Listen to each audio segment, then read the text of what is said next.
ಇನ್ನು ಇದೇ ವಿಚಾರಕ್ಕೆ ಸಂಬಂಧಪಟ್ಟಂತೆ ಮತ್ತಷ್ಟು ಬೆಳವಣಿಗೆಗಳಾಗ್ತಾ ಇದೆ. ಅದರಲ್ಲೂ ಕೂಡ ಸುಜಾತಾ ಭಟ್ ಮೂರನೇ ದಿನ ಎಸ್ಐಟಿ ಅಧಿಕಾರಿಗಳ ವಿಚಾರಣೆಗೆ ಹಾಜರಾಗಿರುವಂಥದ್ದು. ಅನನ್ಯ ಭಟ್ ಪಾತ್ರದ ಮೂಲಕ ಧರ್ಮಸ್ಥಳದ ವಿರುದ್ಧ ಷಡ್ಯಂತ್ರ. ಮೂರನೇ ದಿನವೂ ಕೂಡ ವಿಚಾರಣೆಗೆ ಹಾಜರಾಗಿದ್ದಾರೆ ಸುಜಾತಾ ಭಟ್.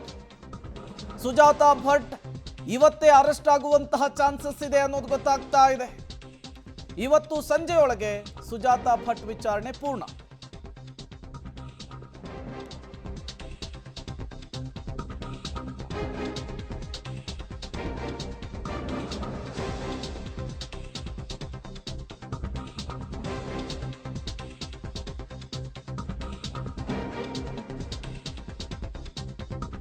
ಅನನ್ಯ ಭಟ್ ಪಾತ್ರದ ಮೂಲಕ ಧರ್ಮಸ್ಥಳದ ವಿರುದ್ಧ ಷಡ್ಯಂತ್ರದ ಆರೋಪ. ಮೂರನೇ ದಿನವೂ ಕೂಡ ವಿಚಾರಣೆಗೆ ಹಾಜರಾಗಿದ್ದಾರೆ ಸುಜಾತಾ ಭಟ್.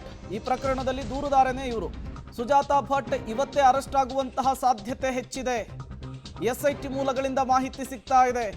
ಇವತ್ತು ಸಂಜೆಯೊಳಗೆ ಸುಜಾತಾ ಭಟ್ ವಿಚಾರಣೆ ಪೂರ್ತಿಯಾಗುತ್ತೆ. ನಾನು ತಪ್ಪು ಮಾಡಿದ್ದೇನೆ, ಬಿಟ್ಟು ಬಿಡಿ ಅಂತೇಳಿ ಸುಜಾತಾ ಭಟ್ ಎಸ್ಐಟಿ ಟೀಮ್ ಎದುರು ಕಣ್ಣೀರು ಹಾಕಿದ್ದಾರೆ. ಅನನ್ಯ ಭಟ್ ಪಾತ್ರದ ಮೂಲಕ ಸೂತ್ರಧಾರಿಗಳ ಪತ್ತೆಗೆ ಎಸ್ಐಟಿ ಮುಂದಾದಂತೆ ಕಾಣಿಸ್ತಾ ಇದೆ. ವಿಚಾರಣೆ ಕಂಪ್ಲೀಟ್ ಆಗ್ತಾ ಇದ್ದ ತಡನೆ ನೋಟಿಸ್ ಕೊಡುವಂತಹ ಸಾಧ್ಯತೆ ಇದೆ ಬುರುಡೆ ಗ್ಯಾಂಗಿಗೆ ಅನ್ನೋದು ಗೊತ್ತಾಗ್ತಾ ಇದೆ. ಸುಜಾತಾ ಭಟ್, ನನ್ನ ಮಗಳು ಅನನ್ಯ ಭಟ್ 2003ರಲ್ಲಿ ಕಾಣೆಯಾಗಿದ್ಲು ಅಂತ ಹೇಳಿದ್ರು. ಇವರೇನೇ ದೂರು ಕೊಟ್ಟಿದ್ರು. ಆ ದೂರನ್ನು ಎಸ್ಐಟಿಗೆ ವರ್ಗಾವಣೆ ಮಾಡಲಾಗಿತ್ತು. ವಿಚಾರಣೆಗೆ ಹಾಜರಾಗೋದಕ್ಕೆ ಟೈಮ್ ಬೇಕು ಅಂತ ಕೇಳಿದಂತಹ ಸುಜಾತಾ ಭಟ್ ಇದ್ದಕ್ಕಿದ್ದ ಹಾಗೆ ಎಸ್ಐಟಿ ಮುಂದೆ ಪ್ರತ್ಯಕ್ಷರಾಗಿ ಮೂರನೇ ದಿನದ ವಿಚಾರಣೆಯನ್ನು ಫೇಸ್ ಮಾಡ್ತಾ ಇದ್ದಾರೆ.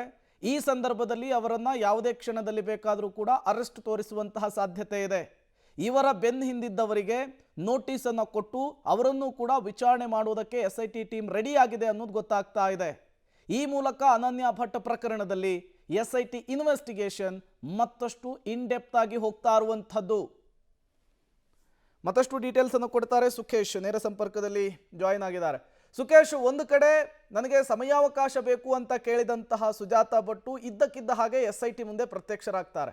ಮತ್ತೊಂದು ಕಡೆ ಕೇಸ್ ವಾಪಸ್ ತೆಗೆದುಕೊಳ್ತಾರೆ ಅನ್ನುವಂತಹ ಮಾತುಗಳು ಕೂಡ ಮುನ್ನೆಲೆಗೆ ಬಂದಿದ್ವು. ಇದರ ನಡುವೆ ಈಗ ಸುಜಾತಾ ಭಟ್ ಅವರನ್ನೇ ಅರೆಸ್ಟ್ ಮಾಡ್ತಾರೆ ಅನ್ನುವಂತಹ ವಿಚಾರ ಗೊತ್ತಾಗ್ತಾ ಇದೆ. ಯಾಕಾಗಿ ಈ ಪ್ರಕರಣದಲ್ಲಿ ಮತ್ತೇನೆಲ್ಲ ಬೆಳವಣಿಗೆಗಳಾಗ್ತಾ ಇದೆ ಅಂತ ಹೇಳಿ?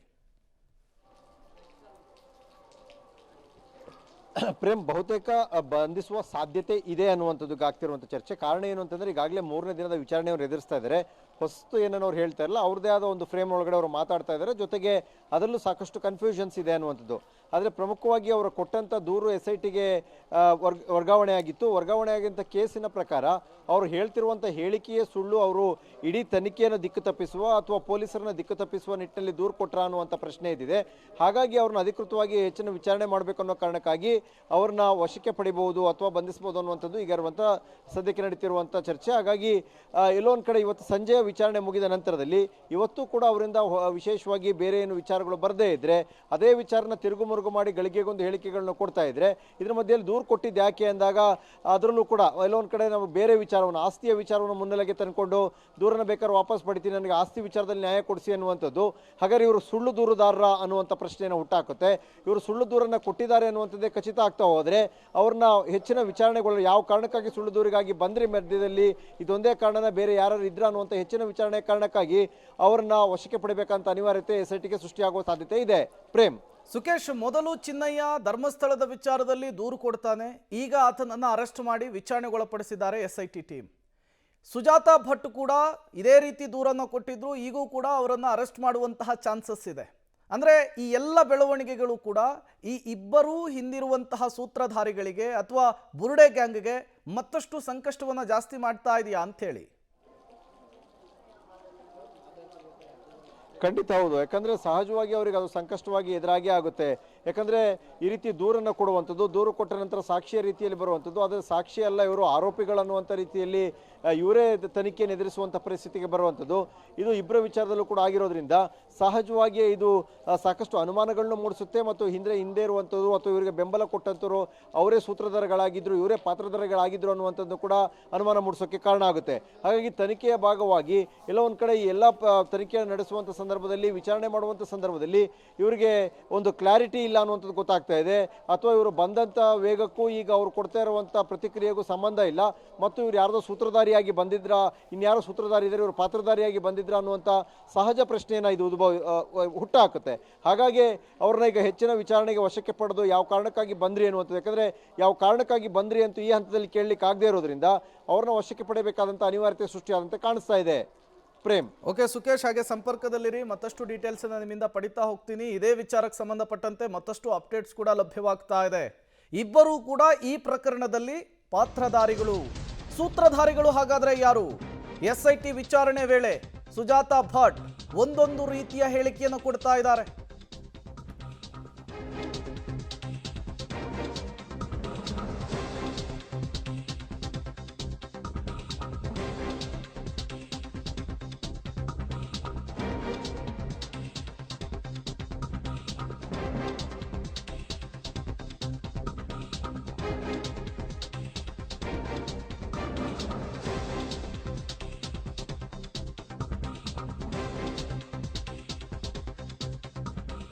SIT ವಿಚಾರಣೆ ವೇಳೆ ಸುಜಾತಾ ಭಟ್ ವಿಚಿತ್ರ ಹೇಳಿಕೆಯನ್ನು ಕೊಡ್ತಾ ಇದ್ದಾರೆ.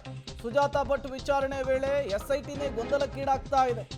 ಏನೇನೋ ಲಿಂಕ್ ಮಾಡ್ತಿದಾರಂತೆ, ಏನೇನನ್ನೋ ಹೇಳ್ತಾ ಇದ್ದಾರಂತೆ ಸುಜಾತಾ ಭಟ್. ತಪ್ಪಾಯ್ತು, ನನ್ನನ್ನು ಬಿಟ್ಟುಬಿಡಿ ಅಂತೇಳಿ ಕೊನೆಗೆ ಕಣ್ಣೀರು ಕೂಡ ಹಾಕಿದ್ದಾರೆ ಅನ್ನೋದು ಗೊತ್ತಾಗ್ತಾ ಇದೆ. ಅನನ್ಯ ಭಟ್ ಸೂತ್ರಧಾರಿಗಳ ಪತ್ತೆಗೆ SIT ಪ್ಲಾನ್ ಅನ್ನು ಮಾಡಿಕೊಂಡಿದೆ ಅನ್ನೋದು ಗೊತ್ತಾಗ್ತಾ ಇದೆ. ವಿಚಾರಣೆಯ ಸಂದರ್ಭದಲ್ಲಿ ಕೆಲವರ ಹೆಸರನ್ನ ಸುಜಾತಾ ಭಟ್ ಹೇಳಿದ್ದಾರೆ ಅನ್ನೋದು ಗೊತ್ತಾಗ್ತಾ ಇದೆ. ಬಟ್ ಸುಜಾತಾ ಭಟ್ ವಿಚಾರಣೆ, SIT ಮುಂದೆ ಆಕೆ ಕೊಟ್ಟಂತಹ ಹೇಳಿಕೆಗಳನ್ನು SIT ಎಷ್ಟರ ಮಟ್ಟಿಗೆ ಸೀರಿಯಸ್ ಆಗಿ ಕನ್ಸಿಡರ್ ಮಾಡುತ್ತೆ ಅಂಥೇಳಿ. ಯಾಕೆಂದರೆ ಮೀಡಿಯಾಗಳ ಮುಂದೆನೇ ಅವರ ಸ್ಟೇಟ್ಮೆಂಟ್ಗಳನ್ನು ಇಡೀ ದೇಶ ಗಮನಿಸಿದೆ. ಗಂಟೆಗೊಂದು ಗಳಿಗೆಗೊಂದು ಸ್ಟೇಟ್ಮೆಂಟು, ಇಲ್ಲಿ ಕೊಟ್ಟಂತಹ ಸ್ಟೇಟ್ಮೆಂಟು ಮತ್ತೊಂದು ಕಡೆ ಇರ್ತಿರಲಿಲ್ಲ. ಹಾಗಾಗಿ SIT ಇದನ್ನು ಹೇಗೆ ಕನ್ಸಿಡರ್ ಮಾಡುತ್ತೆ ಅನ್ನೋದನ್ನು ಕಾದು ನೋಡಬೇಕಿದೆ. ಮತ್ತಷ್ಟು ಡೀಟೇಲ್ಸನ್ನು ಕೊಡ್ತಾರೆ ಸುಕೇಶ್, ನೇರ ಸಂಪರ್ಕದಲ್ಲಿ ಜಾಯ್ನ್ ಆಗಿದ್ದಾರೆ. ಸುಕೇಶ್, ಈ ಹಿಂದೆ ಮೀಡಿಯಾಗಳ ಎದುರು ಪ್ರತ್ಯಕ್ಷರಾದಂತಹ ಇದೇ ಸುಜಾತಾ ಭಟ್ಟು ತಮ್ಮ ಸ್ಟೇಟ್ಮೆಂಟ್ಗಳ ಮೂಲಕವೇ ಮ್ಯಾಜಿಕ್ ಅನ್ನು ಕ್ರಿಯೇಟ್ ಮಾಡಿದ್ರು. ಈಗ SIT ಮುಂದೆಯೂ ಕೂಡ ಅದೇ ವರಸೆಯನ್ನು ಪ್ರಯೋಗಿಸ್ತಿದ್ದಾರೆ ಅನ್ನೋದು ಗೊತ್ತಾಗ್ತಾ ಇದೆ. ಹಾಗಾಗಿ SIT ತನಿಖೆಯಲ್ಲಿ ಈ ಸುಜಾತಾ ಭಟ್ ಕೊಟ್ಟಂತಹ ಹೇಳಿಕೆಯನ್ನು SIT ಹೇಗೆ ಕನ್ಸಿಡರ್ ಮಾಡ್ಬೋದು? ಸೀರಿಯಸ್ ಆಗಿ ಕನ್ಸಿಡರ್ ಮಾಡುತ್ತಾ ಅಥವಾ ಏನು ಡೀಟೇಲ್ ಸಿಗ್ತಾ ಇದೆ ಅಂತ? ಖಂಡಿತ ಯಾಕಂದ್ರೆ ಅವರ ಪ್ರತಿ ಹೇಳಿಕೆಯನ್ನು ಕೂಡ ಗಂಭೀರವಾಗಿ ಪರಿಗಣಿಸಲೇಬೇಕಾಗಿತ್ತೆ. ಅವರು ಸತ್ಯ ಹೇಳಿದ್ರ, ಸುಳ್ಳು ಹೇಳಿದ್ರ, ಹೇಳಿಕೆಯನ್ನು ಬದಲಿಸಿದ್ರ, ಗಳಿಗೆಗೊಂದು ಹೇಳಿಕೆಯನ್ನು ಕೊಟ್ರ, ಎಲ್ಲವೂ ಕೂಡ ಅಲ್ಲಿ ರೆಕಾರ್ಡ್ ಆಗಿರುತ್ತೆ. ಯಾಕಂದರೆ ಅದು SITಗೆ ದಾಖಲಾತಿಗಳಾಗುತ್ತೆ. ಹಾಗಾಗಿ ಆ ಎಲ್ಲ ಹೇಳಿಕೆಗಳನ್ನು ಒಂದು ಕಡೆ ಕನ್ಕ್ಲೂಡ್ ಮಾಡಿ ನೋಡುವಾಗ ಇವರು ಸತ್ಯ ಹೇಳ್ತಿದಾರಾ, ಸುಳ್ಳು ಹೇಳ್ತಿದಾರಾ, ಅಥವಾ ಪದೇ ಪದೇ ಯಾಕೆ ಮಾತನ್ನು ಬದಲಿಸ್ತಾ ಇದ್ದಾರೆ, ಏನು ಉದ್ದೇಶ ಇಟ್ಕೊಂಡು ಹೇಳ್ತಾ ಇರ್ಬೋದು, ಅಥವಾ ಇವರು ಈಗೇನು ರಿಯಲೈಸ್ ಆಗಿ ಬೇರೆ ದಿಕ್ಕಿನತ್ತ ತಿರುಗ್ತಾ ಇದ್ದಾರಾ, ಅಥವಾ ಈಗಲೂ ಕೂಡ ಕನ್ಫ್ಯೂಷನ್ ಇಡುವ ಪ್ರಯತ್ನವನ್ನು ಮಾಡ್ತಾ ಇದ್ದಾರಾ, ಹೀಗೆ ಸಾಕಷ್ಟು ಆಯಾಮಗಳಿರ್ತವೆ. ಅದು ತನಿಖೆಯ ಭಾಗವಾಗಿರುತ್ತೆ. ಈಗ ಸದ್ಯಕ್ಕೆ ಅವರು ಸ್ಟೇಟ್ಮೆಂಟ್ ಕೊಡ್ತಾ ಇದ್ರು ಕೂಡ, ಹೇಳಿಕೆ ಆಗಿದ್ರು ಕೂಡ ಅದು ತನಿಖೆಯ ಭಾಗವಾಗಿರುತ್ತೆ. ಹಾಗಾಗಿ ಆ ತನಿಖೆಯ ಭಾಗವಾಗಿ ಅಂತಿಮವಾಗಿ ತೀರ್ಮಾನ ಕೈಗೊಳ್ಳಬೇಕಾಗುತ್ತೆ. ಇದನ್ನು ಎಷ್ಟು ಗಂಭೀರವಾಗಿ ಪರಿಗಣಿಸಬೇಕು, ಯಾವೆಲ್ಲ ಅಂಶಗಳನ್ನ ಪರಿಗಣಿಸಬೇಕು ಅನ್ನೋದನ್ನ SIT ಕೂಡ ತೀರ್ಮಾನ ಮಾಡಬೇಕಾಗುತ್ತೆ. ಸದ್ಯಕ್ಕೆ ಈಗ SIT ಮುಂದೆ ಇರುವ ಸವಾಲು ಅವ್ರು ಹೇಳ್ತಾ ಇರೋದ್ರಲ್ಲಿ ಸ್ಟಿಕ್ಕನ್ ಆಗುವಂಥ ಹೇಳಿಕೆ ಯಾವುದು ಅಥವಾ ಸತ್ಯ ಯಾವುದು, ಯಾಕೆ ಹೇಳಿಕೆಯನ್ನ ಪದೇ ಪದೇ ಬದಲಿಸ್ತಾ ಇದ್ದಾರೆ, ಅದು ಕೂಡ ಪ್ರಮುಖವಾಗುತ್ತೆ. Prem. Okay, thank you Sukesh ತಮ್ಮೆಲ್ಲ ಮಾಹಿತಿಗಾಗಿ. ಒಂದು ಕಡೆ ಸುಜಾತಾ ಭಟ್ ಅವರಿಗೆ ವಯಸ್ಸಾಗಿದೆ, ಮತ್ತೊಂದು ಕಡೆ ಅವರ ಆರೋಗ್ಯದಲ್ಲೂ ಕೂಡ ಸಮಸ್ಯೆ ಇದೆ ಅನ್ನೋದು ಗೊತ್ತಾಗ್ತಾ ಇದೆ.